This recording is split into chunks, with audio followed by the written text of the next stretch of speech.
Rant and Rave, issue 1. Who should start for Georgia at quarterback next week against North Carolina? Tucker, this is a very interesting question. Of course, the debate rages on whether it'll be Jacob Eason or Grayson Lambert or Bryce Ramsey.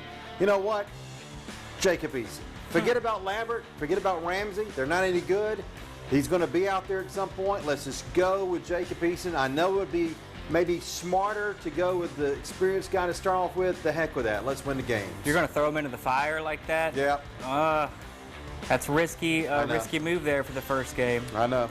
Well, that's going to set the tone. That move, I think, for the whole season. You can throw a quarterback like that in, and they throw an interception, maybe a pick six of that Gene Chizik defense, and the season spirals out of control. You got to go Lambert. Yeah. Well, if he chokes after throwing an interception to Gene Chizik's defense, he wasn't what we thought he was going to be in the first place. So look out, Jake Fromm. All right. Tucker, here's a very good question for you now. Who could be the surprise team in the SEC? What do you think? Well, maybe no surprise to you, but Auburn could be the surprise team this year. Yeah, I know you're looking at me crazy, but listen, every time Auburn is picked to do nothing, that's when Auburn does very well. And the inverse, when they're picked to do very well, they flop.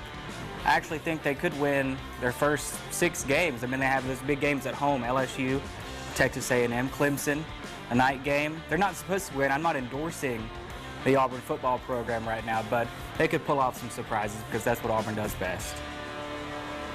Are you done? Oh, Vanderbilt. Vanderbilt. Okay. More than Auburn, Vanderbilt. All right. Falcons and Dolphins tonight. Exhibition football. It's the 3rd one of the year. So, you know, Tuck, they say that's the most important one for the NFL preseason to see exactly how your starters are going to do. Who cares who wins to a certain extent, but you know the Falcons are 2-0, and I think they need that momentum going into the regular season. I hope they'll win this game, and I hope Matt Ryan will look better. Well, interesting to note that he hasn't been sacked yet all preseason. Can they keep that up against a team they really struggled against last year? That's what we should all be looking for tonight. You're right. Wins don't matter, but can they look like they'll be able to produce wins in the regular season? That's the question. Yeah, all right. Finally, Braves talk. Should the Braves promote Ozzie Albies, the young second baseman who's in AA? They just promoted Dansby Swanson last week.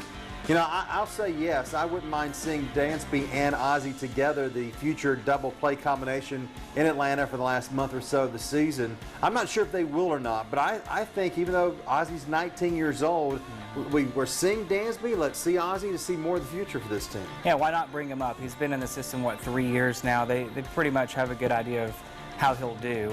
And he was playing with Dansby. Might as well go ahead and keep that streak going for them because they're going to be together in the future. But you're going to lose your boy Jace Peterson if he comes up. What are you going to do? He can play, man. He's really good. He'll move all over the field. He's a very good and super utility guy, and I hope even though he won't start next year probably, I'll get some ABs for him because he showed on Sunday why he is a really good baseball player. All right, that's it. Don't forget Friday night we got some high school football for you. Week 2 of the End Zone. We will see you at 11:15. Bye-bye.